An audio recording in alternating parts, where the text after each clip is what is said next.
Tourism chiefs say the Coronation is also a magnet for Americans in particular, playing a major part in Britain's tourism recovery.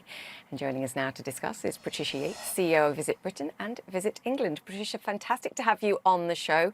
Just talk us through what your expectations are for this long weekend. Well, as you've said, we are going to be out partying and going away for the weekend and going to pubs and restaurants and hotels and having a great weekend. And that's right across the country. There is a government UK website that has events right across the country. And then internationally, we're seeing that our American visitors are 10% up in May, our Western European visitors are 10% up. And I should say, the British recovery is really being driven by the American market, our most valuable market, that real connection with our history and heritage. So it will be great to host so many of them over this long weekend.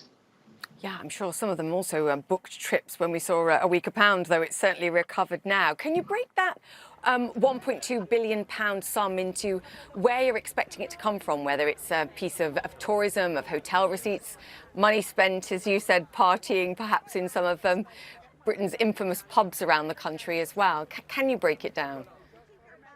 Well, the 1.2 billion is what people tell us they're going to say.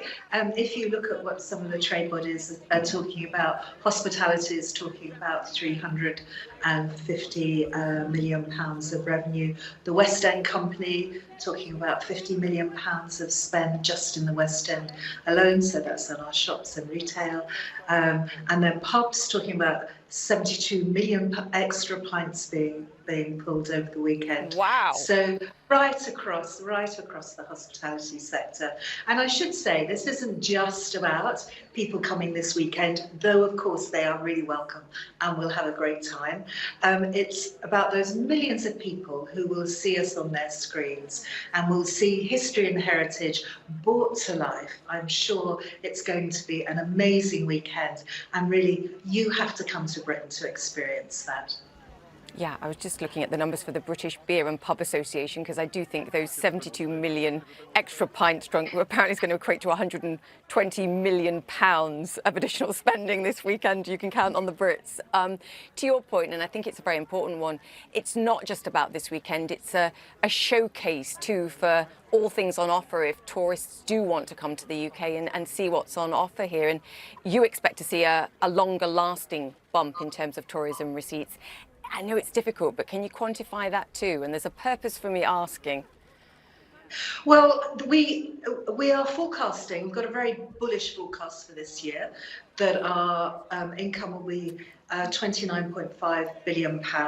So that's back to pre-COVID levels, and visitor numbers about 86%. So they're slightly slower. So what we can see is people are coming, they're staying slightly longer, and they're spending more. And throughout the summer, our attractions, our hotels are doing Coronation-themed events, Coronation-themed exhibitions. And we know historically, when there's been a big event like Will's and Kate's wedding, that people have come in numbers to see those royal events and those royal occasions, and to be part of that even months after the event. Yeah, there's all sorts of speculation about what this is ultimately going to cost in terms of coronation spending, and I'll hone in on just one of them, which is around £100 million. If we put that into perspective relative to the bump that you're talking about seeing in terms of tourism receipts and a boost to the economy, then it's dwarfed.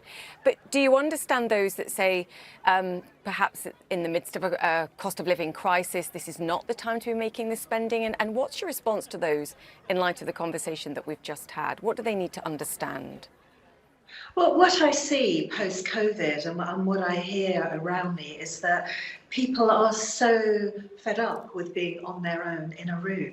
And what we have at the moment is a real sense of community and of excitement, and people want to be together and enjoying that, whether that's the people who are camping on the mall and have been there for days, whether it's the people who are going to turn up tomorrow, whether it's people who are going out to their villages to have lunches tomorrow.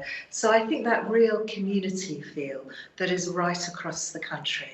And tourism is a very important industry, and our history and heritage is our big draw internationally, and the royal family is intrinsically linked with that. So when you look at the major attractions like Westminster Abbey, like the Tower of London, like Windsor Castle, they all have that royal thread running through them. Yeah, and final question, Patricia, because I do think the point that you're making is a vital one. And we don't have to go into the numbers of this because I know it's complicated and some of it's subjective. But in your mind, the royal family, the monarchy, is a net financial contributor to the UK economy and to tourism.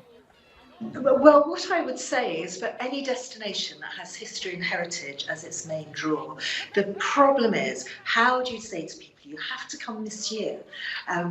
Because it could be the same as it was 100 years ago and will be the same as 100 years in the future. What the royal family and events like we're seeing over the weekend give us is that sense of immediacy, that sense of experience, and that connection to new and younger generations who think, yes, I'd like to go and experience that and be part of that. So I think, you know, there's the places that we are really strong at, but the people is part of that story.